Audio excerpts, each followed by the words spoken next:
அஸ்ஸலாமு அலைக்கும். Hi friends, welcome to Safina சஃபிலாக். இப்போ நம்ம ரமலான் 20வது நோம்பில் இருக்கோம். இந்த நோம்பில் பாலஸ்தீன் மக்களுக்காக நிறைய துவா செய்வோம். இதுக்கப்புறம் வர்ற எல்லா நோம்புலையும் உங்கள் துவாவை பாலஸ்தீன் மக்களுக்காக சேர்த்துக்கோங்க. அல்ஹம்துலில்லாஹ், அல்லாஹ் நம்மளை நல்லபடி வச்சுருக்கான். நம்ம 3 வேளை சாப்பாடு சாப்பிட்றோம், நமக்கு பரக்கத்து கிடைக்கிது, நம்ம நல்லபடி இருக்கோம். ஆனால் இது இல்லாமல் அவ்வளோ பேர் கஷ்டப்பட்டுட்ருக்காங்க. அவங்களுக்காக நம்ம நிறைய துவா செய்வோம். சஹருக்கு vegetable biryani, onion raita, beef fry தான் செய்ய போகிறேன். வாங்க வீடியோக்குள்ளே போகலாம். குக்கரை அடுப்பில் வச்சு அடுப்பை ஆன் பண்ணிவிட்டு எண்ணெய் 200 ml ஊற்றிக்கலாம். எண்ணெய் சூடு வந்த பிறகு பட்டை 2, ஏலக்காய் 3, கிராம்பு 3, ஒரு பிரிஞ்சி இலை போட்டு வதக்கிட்டு 3 வெங்காயம் கட் பண்ணி வச்சுருக்கேன், அதையும் போட்டு நல்லா வதக்கணும்.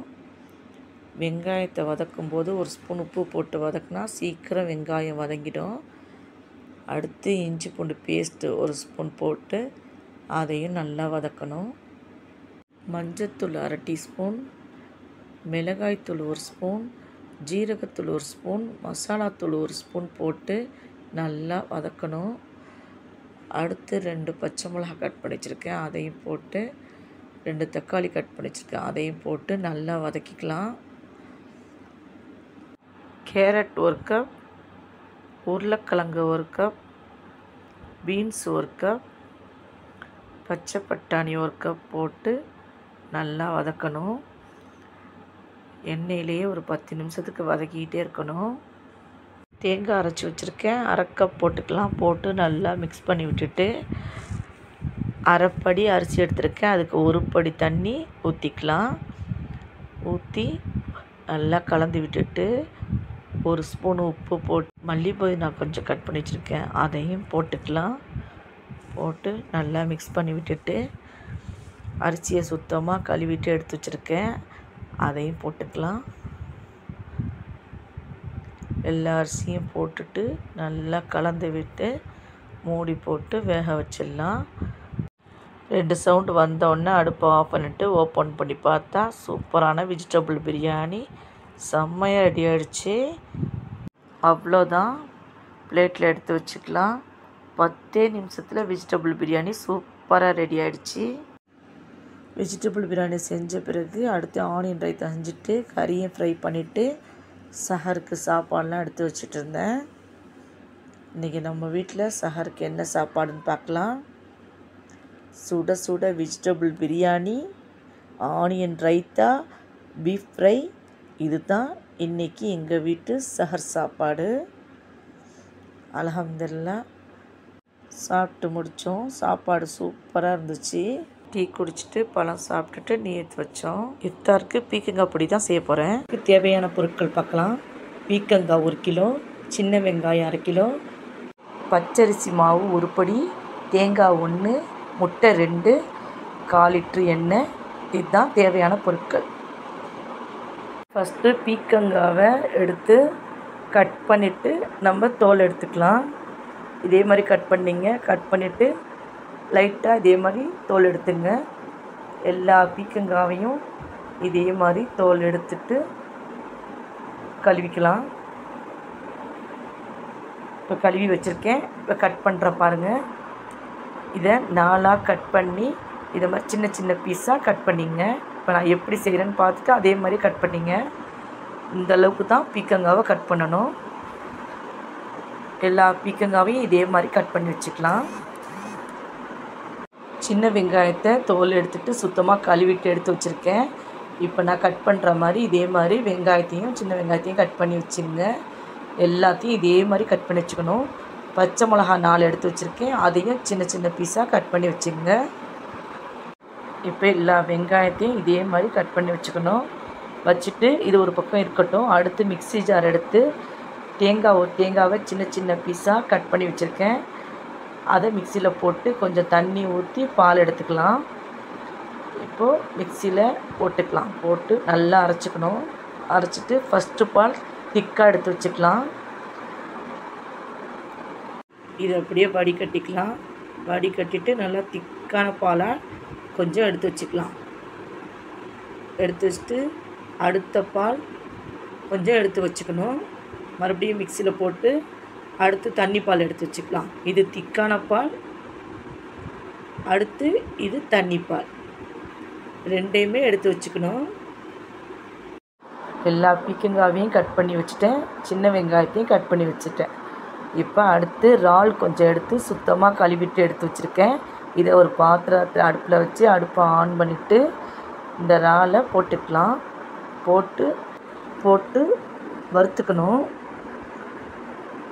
இதே மாதிரி நல்லா வறுத்துட்டு கொஞ்சம் மஞ்சத்தூள் போட்டுக்கலாம்.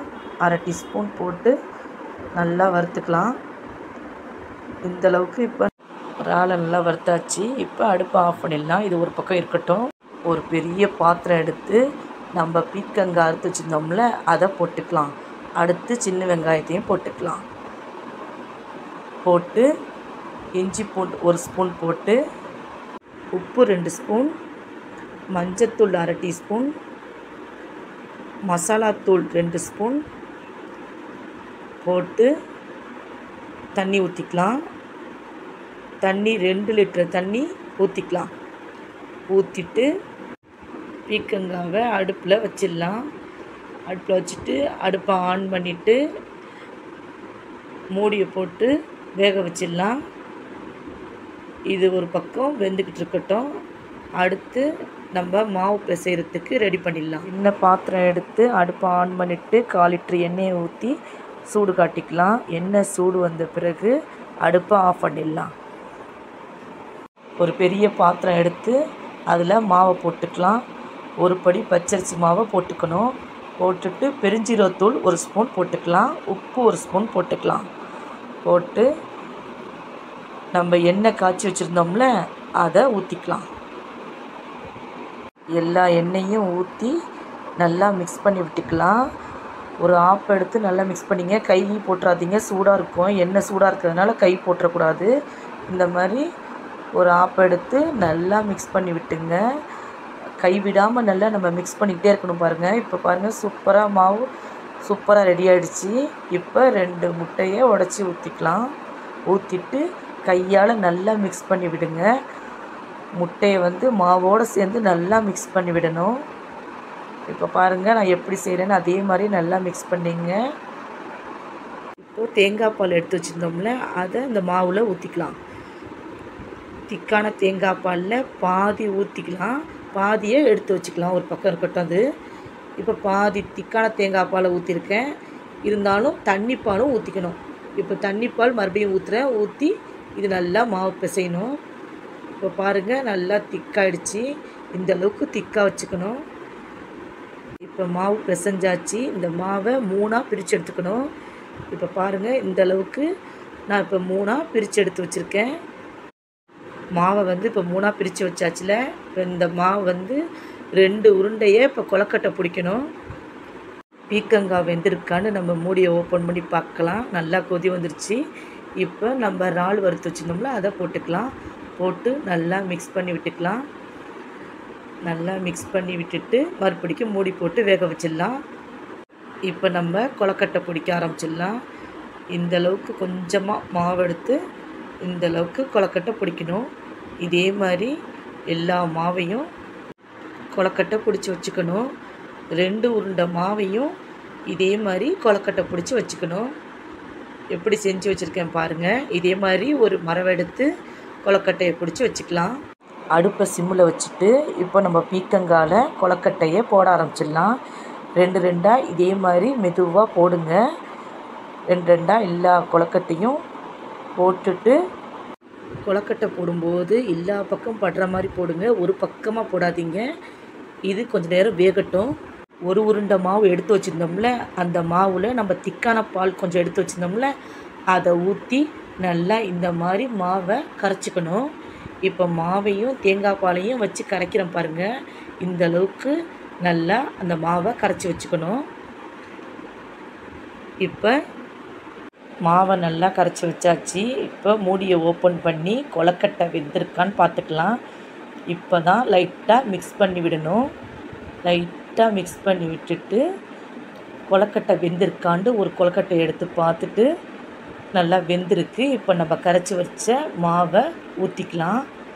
ஊற்றிட்டு லைட்டாக மிக்ஸ் பண்ணி விடுங்க. ரொம்ப போட்டு மிக்ஸ் பண்ணக்கூடாது. அப்படியே லைட்டாக மிக்ஸ் பண்ணி விட்டுட்டு ஒரு 10 நிமிஷம் இருக்கட்டும்.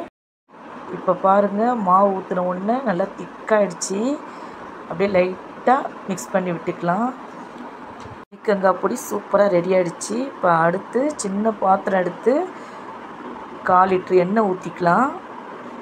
எண்ணெய் சூடு வந்த பிறகு சின்ன வெங்காயம் 100 கிராம் எடுத்து வச்சுருக்கேன், அதை போட்டுக்கலாம். 1/2 கிலோ சின்ன வெங்காயம் எடுத்து வச்சுருந்தேன்ல, அதுலேருந்து ஒரு 100 கிராம் தனியாக எடுத்து வச்சுங்க வெங்காயத்தை. லாஸ்ட்டாக இந்த 100 கிராம் வெங்காயத்தை எண்ணெயில் போட்டு நல்லா வதக்கி பெருஞ்சீரகத்தூள் 2 ஸ்பூன் போட்டு வெங்காயத்தை நல்லா வதக்கணும். இப்போ பாருங்கள், பீர்க்கங்காய் பொடி சூப்பராக திக்காயிடுச்சு பாருங்கள். இந்த அளவுக்கு நல்லா திக்காக வச்சுக்கணும். சூப்பராக வெந்திருக்கு. இப்போ நம்ம வெங்காயத்தை மேலே போட்டுக்கலாம். மேலே போட்டுட்டு மூடியை போட்டு வச்சிடலாம். 10 minutes later. 10 நிமிஷம் கழித்து மூடியை ஓப்பன் பண்ணி பார்த்தா செம மணமாக இருந்துச்சு, செம வாசம். பீர்க்கங்காய் பொடி சூப்பராக இருந்துச்சு பாருங்கள். இப்போ நம்ம லைட்டாக அந்த வெங்காயத்தை நல்லா மிக்ஸ் பண்ணி விட்டுக்கலாம். லைட்டாக மிக்ஸ் பண்ணி விட்டுட்டு நம்ம ஒரு பவுலில் எடுத்து வச்சுக்கலாம். இப்போ பாருங்கள், ஒரு பவுலில் எடுத்து வச்சாச்சு. அவ்வளோதான், பீர்க்கங்காய் பொடி சூப்பராக ரெடி ஆகிடுச்சு. டேஸ்ட்டும் வேறு லெவலு, அவ்வளோ டேஸ்ட்டாக இருந்துச்சு, சூப்பராக இருந்துச்சு. இந்த மாதிரி வெரைட்டியான டிஷ்ஷெல்லாம் எங்கள் பாட்டியாகவும் அம்மாவும் தான் சொல்லி கொடுப்பாங்க. சூப்பராக இருக்கும் பாருங்கள். நான் சொன்ன மெத்தடில் நீங்களும் கண்டிப்பாக செஞ்சு பாருங்கள், சூப்பராக வரும். ஹெல்த்தியானது கூட, குழந்தைங்களுக்குலாம் ரொம்ப பிடிக்கும். உங்கள் வீட்டில் உள்ளவங்களுக்குலாம் செஞ்சு கொடுங்க. கண்டிப்பாக ட்ரை பண்ணி பாருங்கள். ட்ரை பண்ணி பார்த்துட்டு எப்படி இருக்குன்னு கமெண்ட் பண்ணுங்கள். இஃப்தாருக்கு எல்லாம் ரெடி பண்ணி எடுத்து வச்சுக்கிட்டு இருந்தோம். இன்றைக்கி நம்ம வீட்டில் இஃப்தாருக்கு என்ன சாப்பாடுன்னு பார்க்கலாம். பீர்க்கங்காய் பொடி, கீரை, நம்ம ஃபேவரட் நோம்பு கஞ்சி, நன்னாரி ஜூஸ், ரவா தோசை, சட்னி. இதுதான் இன்றைக்கி நம்ம வீட்டு இஃப்தார் சாப்பாடு. அல்ஹம்துலில்லாஹ், நல்லபடி நோம்பு திறந்தாச்சு.